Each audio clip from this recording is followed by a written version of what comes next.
Começámos no domingo passado uma nova série chamada Natal com Graça. Percebemos que é a nossa responsabilidade como cristãos espalhar justiça para todas as pessoas. Nestes domingos iremos perceber como a graça de Deus se estendeu para pessoas altamente improváveis e que acharíamos que não haveria alguma hipótese de serem salvos. Espanta-me muitas vezes que possamos duvidar que alguém tenha sido salvo por Deus depois de ter cometido as maiores atrocidades, quando na verdade nós devíamos também ficar espantados como é que nós, pecadores, somos salvos pela graça do nosso bom Deus. Em Mateus capítulo 1 vemos várias pessoas na linhagem do Senhor Jesus. Muitas delas fizeram coisas horríveis, mas mesmo assim elas pertencem à linhagem do Senhor Jesus Cristo. Por outro lado, também não é comum vermos mulheres citadas nas genealogias na Bíblia. No entanto, ao contrário daquilo que era expectável, apareceu então o nome de Tamar. E hoje nós vamos olhar para Gênesis capítulo 38 e olhar para a vida desta mulher, Tamar. Gênesis capítulo 38.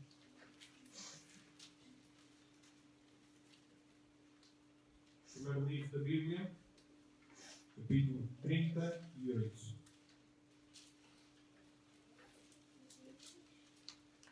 Vamos agora olhar para os primeiros dois versículos. Por aquela altura, Judá separou-se dos seus irmãos e foi viver em casa de um dos descendentes de Adulã, chamado Irã. Ali, Judá conheceu a filha de um cananeu chamado Shua e casou-se e dormiu com ela. Um pequeno contexto. Esta história aparece no meio da história de José. Lembrar que os irmãos de José queriam matá-lo. No entanto, decidiram antes vendê-lo aos ismaelitas, sendo que depois venderam à casa de Potifar, oficial de Faraó. Alguns críticos colocam em causa este texto, porque aparece no meio do nada da história que se estava a desenrolar na vida de José. No entanto, se nós olharmos para a parte inicial do versículo 1, vemos por aquela altura, ou seja, isto foi escrito em ordem cronológica e por isso está no seu lugar certo. É um capítulo, o capítulo 38, um capítulo cheio de maldade.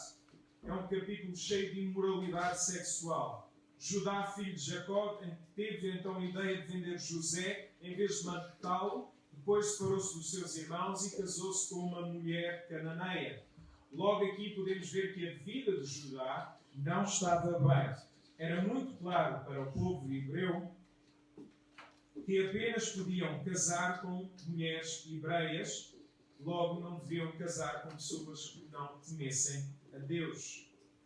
Em toda a Escritura, então, percebemos que Deus sempre diz, Deus sempre quer e continua a querer que os seus filhos casem com pessoas tementes a Ele, para que possam assim manifestar o seu plano para o casamento, ou seja, manifestar o relacionamento entre Cristo e a Igreja. Vamos ver agora o versículo 3 a 6. Ela ficou grávida e deu à luz um filho, o qual Judá deu o nome de Er. Depois ficou novamente grávida e deu à luz outro filho, a quem pôs o nome de Onã. Algum tempo depois deu à luz mais outro filho, ao qual pôs o nome de Shela, que nasceu quando Judá se encontrava em Quezib. Judá casou o filho mais velho, Er, com uma mulher chamada Tamar. Então, desta relação não permitida com uma mulher cananeia, nasceram 3 filhos. O mais velho casou com Tamar. Era o primogênito da família, aquele que iria dar continuidade à linhagem. Versículo 7. Mas o Senhor não gostava do mau comportamento de Er e fez com que ele morresse. Então Deus não estava ausente desta confusão, da pecaminosidade existente nesta família. Deus matou Er pelo seu mau comportamento. Não se sabe ao certo o que se passou, mas na verdade nós também não precisamos de saber. Deus é sempre justo naquilo que faz e não precisamos de explicações perante as suas ações. E há atos de Deus que nos podem parecer injustos e que depois, mais tarde, nós percebemos: ok, percebi, ok, entendi. Mas quem somos nós para criticarmos ou tentarmos examinar as ações de Deus? Versículo 8. Então Judá disse a Onã: casa com a viúva do teu irmão, para que o teu irmão possa ter descendentes, pois essa é a tua obrigação como cunhado. Aqui vemos uma primeira referência a um costume chamado de levirato. Segundo esta lei, o irmão daquele que tinha morrido teria de casar com a viúva para que esta pudesse assim ter filhos.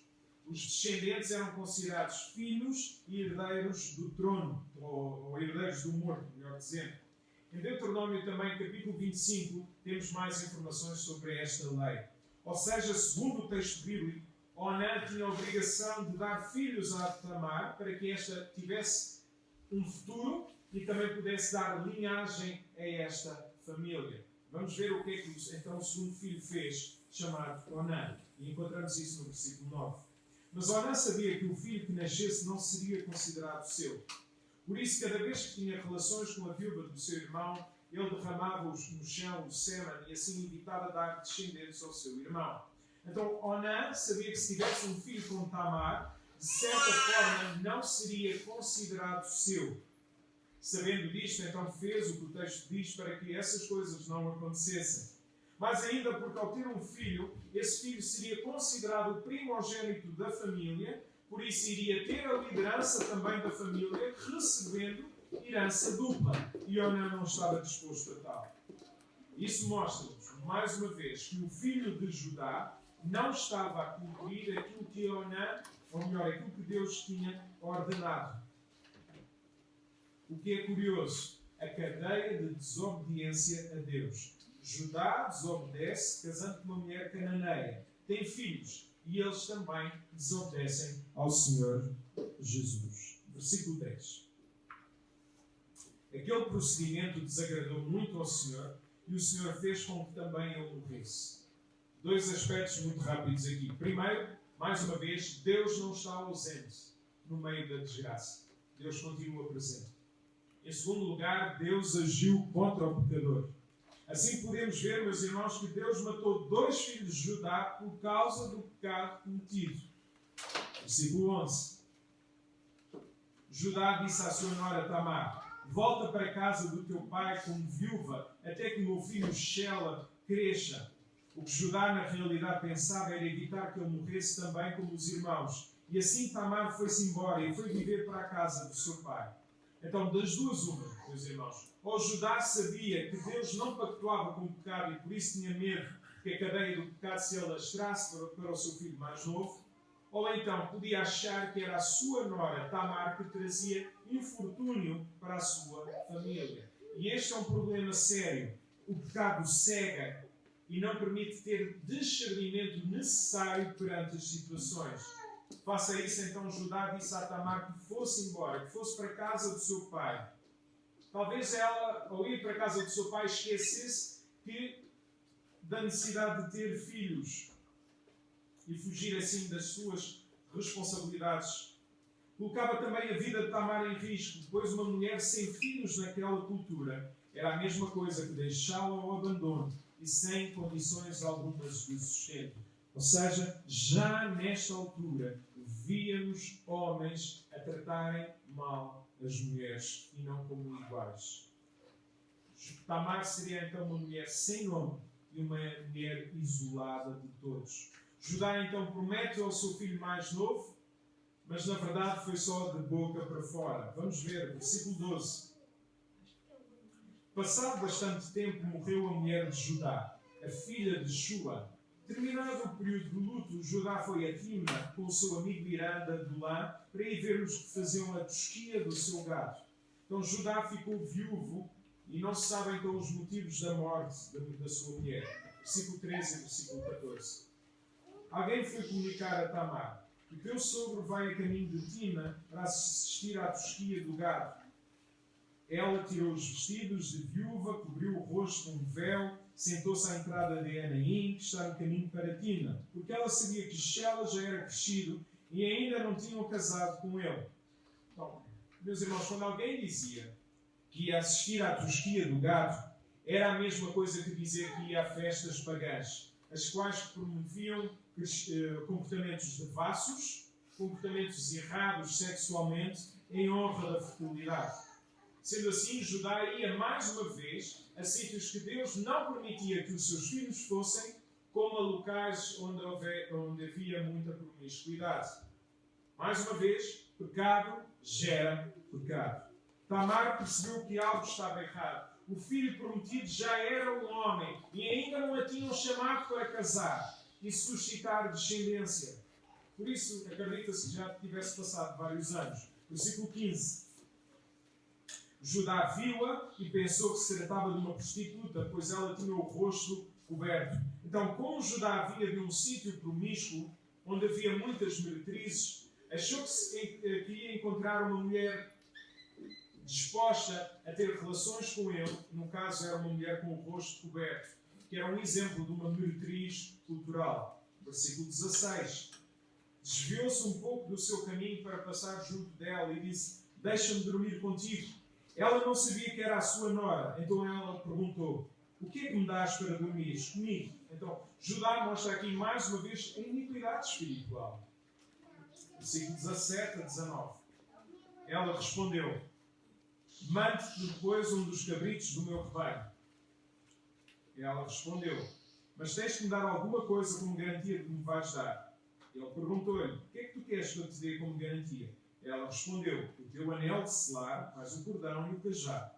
Depois disso, ela foi-se embora, retirou o véu com que se cobria e voltou a vestir as roupas de viúva. Então, Tamar queria uma prova cabal que tinha estado com Judá. Por isso pediu-lhe o anel que era usado para assinar os contratos. Pediu-lhe também o cordão que prendia o anel ao pescoço. E mais do que isso, pediu também o cajado, que indicava que Judá era o primogênito de uma família muito importante. E este era o costume em Cananeia, pedir 3 objetos para comprovar a veracidade de um acontecimento. Isto é, se eu quisesse fazer um contrato com o Anderson e comprovar que esse contrato era verdadeiro, eu tinha que ter 3 objetos da parte dele para garantir a veracidade do mesmo. Tamar então tinha estes 3 objetos. Versículo 20 a 23. Judá mandou o cabrito pelo seu amigo de Adulã para que aquela mulher restituísse a garantia, mas não a encontraram. Então perguntaram à gente daquele lugar: onde está a prostituta de Enaim que costuma estar à beira do caminho? Mas eles responderam: aqui não há nenhuma prostituta. Ele foi de novo ter com Judá e disse: não consegui encontrá-la. E a gente daquela localidade respondeu que não havia nenhuma prostituta naquele sítio. O Judá respondeu: deixa lá ficar com as coisas para não cairmos em ridículo. Tu bem sabes que eu procurei enviar-lhe um cabrito, mas tu não a conseguiste encontrar. Então percebemos aqui que Judá estava a tentar cumprir o acordo, mas na verdade é que foi informado que não havia nenhuma prostituta naquela zona. Versículo 24. Uns 3 meses depois foram dizer a Judá: a tua nora Tamar está grávida, deve ter andado na prostituição. Judá respondeu: condenem-na à morte na fogueira. Então, Judá mandou queimar a sua nora por ter cometido pecado. E, na verdade, tinha cometido um pecado com quem? Com ele. Incoerência total. Estamos sempre dispostos a mandar condenar os outros à fogueira quando não olhamos para os nossos próprios pecados. Quando nós olhamos para as nossas próprias vidas e percebemos o nosso pecado, nós teremos muito mais cuidado em julgar a vida dos outros, porque sabemos que somos todos pecadores. Versículo 25 e 26. Mas quando o levaram para ser condenado, ela mandou dizer ao seu sogro: eu estou grávida do homem a quem pertencem estas coisas. Procura saber, por favor, a quem pertencem este anel de selar, com os cordões e este cajado. Judá reconheceu que eram seus e disse: ela é que tem razão, não sou eu. Pois eu devia-lhe ter dado o meu filho Shela em casamento e não o fiz. E não voltou a dormir com ela. Então Judá reconheceu assim o seu erro, ao não ter dado o seu filho a Tamar como deveria ter feito. E faça isso, então nunca mais tocou em Tamar. Tamar estava grávida. Mas o facto de estar grávida não a isentou do seu pecado duplo. Primeiro, ter tido relações com o seu sogro. Esta ação do levirado com o sogro era apenas aceita nas culturas pagãs. A lei do levirato no Antigo Testamento era: o irmão mais velho morreu, não há descendência, então a viúva deve casar com o homem a seguir, não com o sogro. Em segundo lugar, ao estar com o sogro e ao pedir-lhe os 3 objetos, este deve ser considerado um ato promíscuo, um ato premeditado, mesmo que sabendo que tinha um objetivo. Então Tamar pecou deliberadamente e fez isto para ter continuidade, para ter também um seguro, um sustento para a sua vida. Apesar do objetivo final de Tamar ser bom, não é isenta do pecado que ela cometeu para conseguir esses mesmos fins. Versículo 27 a 30. Chegou o tempo e ela deu à luz 2 gêmeos. Ao nascerem, um deles estendeu primeiro a mão e a parteira agarrou-lhe e atou nela uma fita vermelha e disse: este será o primeiro a nascer. Mas ele voltou a recolher a mão e quem nasceu primeiro foi o outro. E a parteira disse: anda, conseguiste abrir passagem para ti. E deu-lhe o nome de Pés. Depois saiu o irmão que trazia na mão a fita vermelha e deram-lhe o nome de Zera.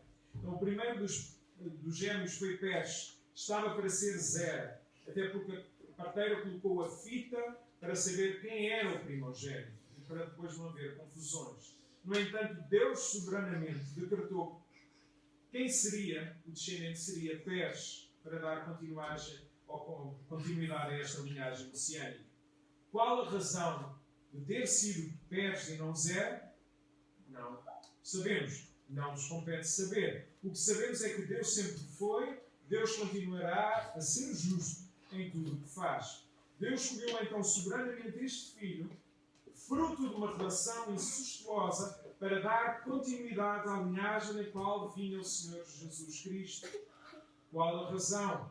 Deus sempre desejou mostrar que tudo o que acontece de acordo com a sua vontade. Lendo Mateus capítulo 1, versículo 3, percebemos que nesta linhagem veio o nome de um homem, mas Mateus faz questão de colocar o nome de Tamar. Qual a razão? Não era normal, não era necessário colocar o nome da mulher. No entanto, acredito que Tamar está na linhagem de Jesus por alguns motivos.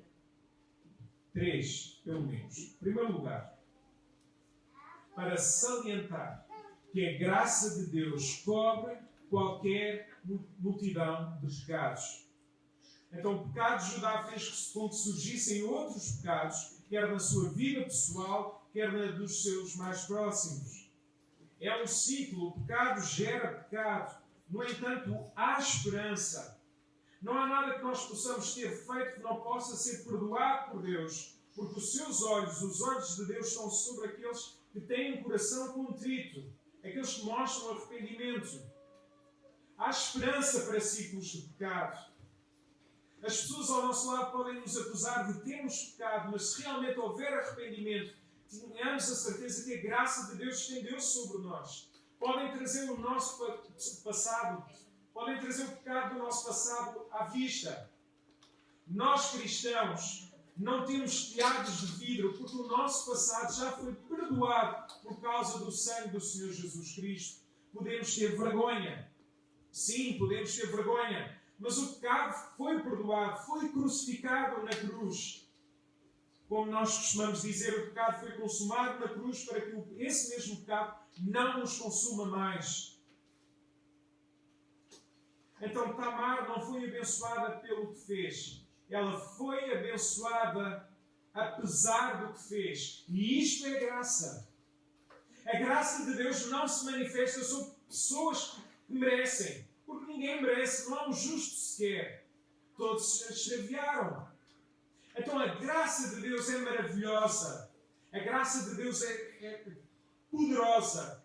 Porque se manifesta sobre pessoas que não merecem. Todo o capítulo então contrasta a depravação humana com a bondade de Deus ao dar graça no meio de tanta desgraça.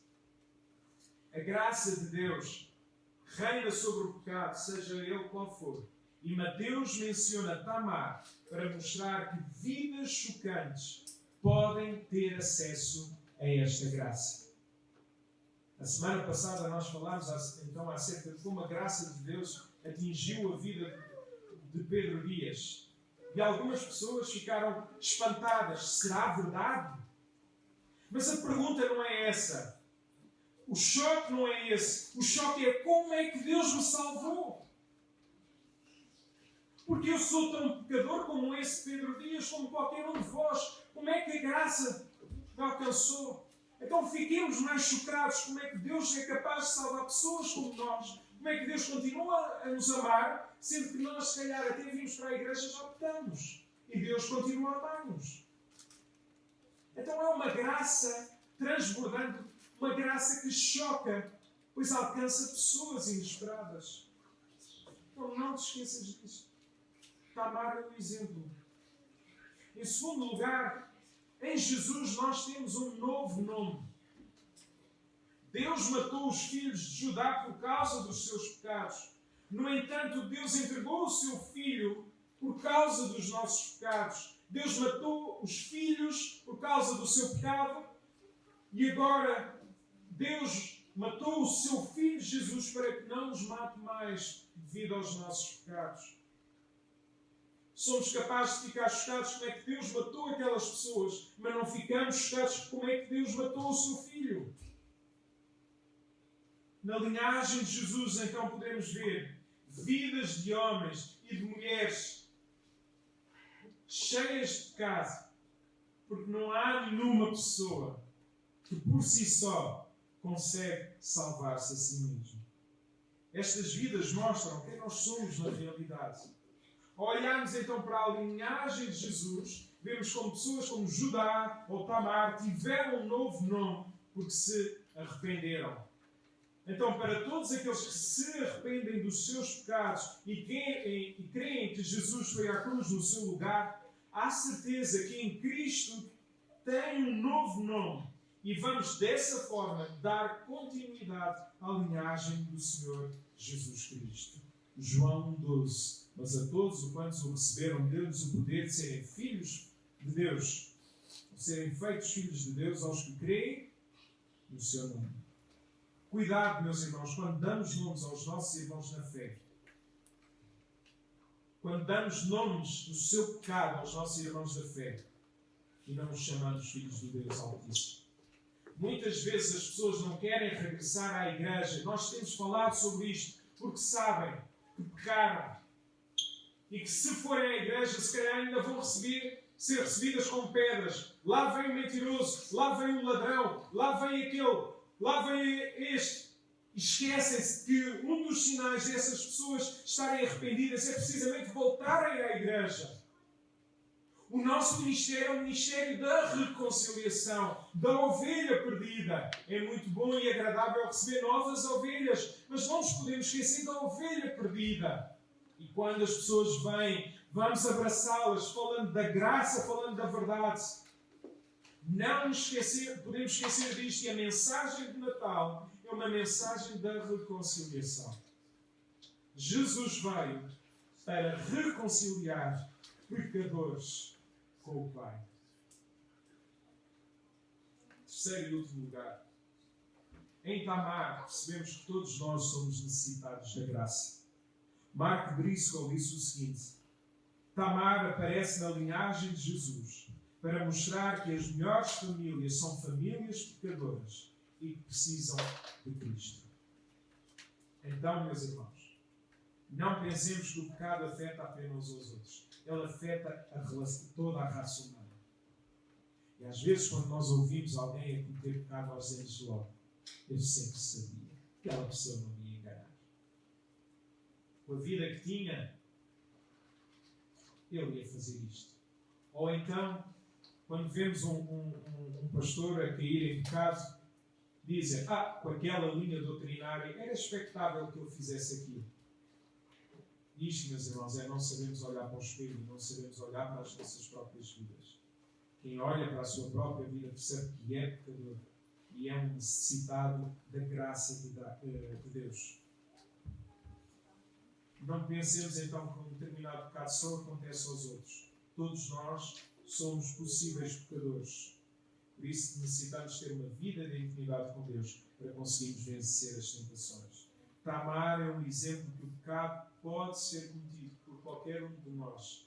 Tamar é um exemplo que até nas famílias, aos nossos olhos, que são as melhores famílias, são pecadoras e precisam da graça de Deus. Temos sentido esta esperança? Tem sentido o perdão de Deus na sua vida? Tem procurado a reconciliação com as pessoas à sua volta?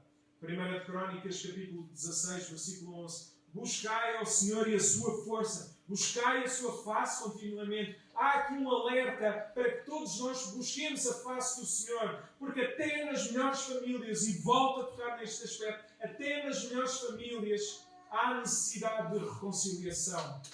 A minha família nasceu num berço cristão. Todos ouviram o Evangelho desde o início.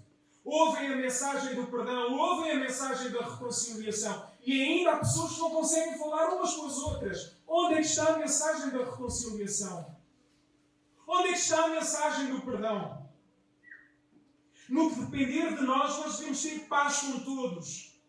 Nós devemos lutar. Não é o meu passado que vai terminar que eu sou salvo. Porque tenho um currículo, seja o que for. É o passado de Cristo, aquilo que Cristo fez na cruz, que me vai obrigar a ir ter com as pessoas e a pedir-lhes perdão.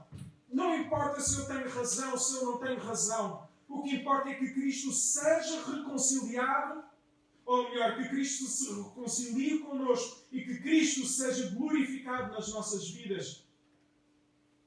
Até nas melhores famílias, nas famílias que nascem em berços cristãos, a mensagem do perdão é muitas vezes adulterada, porque se fala publicamente uma coisa e privadamente se vive outra. É com muita tristeza, mais uma vez que eu digo, que eu vejo que a minha família não se consegue juntar, e agora não é só por causa do confinamento, mas porque não entendem a mensagem da reconciliação. Famílias necessitadas da graça de Deus. Meus irmãos, no que depender de nós, devemos lutar com todas as nossas forças para que este Natal seja marcado pela mensagem da reconciliação. Há filhos também necessitados da graça. Há filhos nossos que precisam das nossas orações. Há filhos nossos que estão desviados. Há pais que estão a sofrer com a ausência dos seus filhos. Nós precisamos de orar por eles. Nós precisamos de estar ao lado deles. E, em vez de carregar mais peso sobre os pais, manifestar-lhes a graça sobre as suas vidas. Há famílias a passarem por momentos dolorosos. Há pais a se divorciarem que esquecem-se dos filhos. Nós precisamos de orar uns pelos outros. Há pais que estão desesperados. Nos últimos tempos eu tenho lidado com pais desesperados pelo rumo que os seus filhos têm tomado, principalmente quando passam pela adolescência. Quero dizer-vos uma coisa, já escrevi sobre isto, eu não fui um miúdo fácil. Quem olhava para mim na minha casa dizia: para o Jonatas não há esperança. Ele é terrível. Hoje estou aqui, não sou grande coisa, mas sou o que sou pela graça de Deus. Contudo, os meus pais nunca deixaram de orar por mim, para que Deus manifestasse o seu poder. Creio que fizeram muitas vezes isso em lágrimas. Foi um processo longo, foi um processo demorado. Por isso, pais, não desistam de orar pelos vossos filhos, mesmo que pareça que não há solução. Lembra-te, os nossos filhos precisam das nossas orações. E quanto a mim falo, reclamo muito mais com os meus filhos do que oram pelas suas vidas. Por isso, mensagem de Natal, Natal com graça. Cada um de nós seja conhecido pela mensagem da reconciliação, independentemente da nossa dor, independentemente daquilo que nos possam ter feito, que da nossa boca, que da nossa mente, que das nossas ações possam sempre receber gestos de graça, mesmo que possam parecer coisas bem piores. Que o nosso Deus esteja com cada um de nós. Há pessoas a passar por momentos muito difíceis e agora nada tem a ver com pandemias, nada tem a ver com Covid, nada tem a ver com trabalhos. Há famílias a passar por problemas muito sérios. Eu preciso das vossas orações. A minha família, a família da minha mulher precisa das vossas orações. Vocês precisam das nossas orações. mas é aqui que nós somos corpo, é aqui que nós somos um, para que o mundo creia que Deus enviou o seu Filho Jesus. Amém?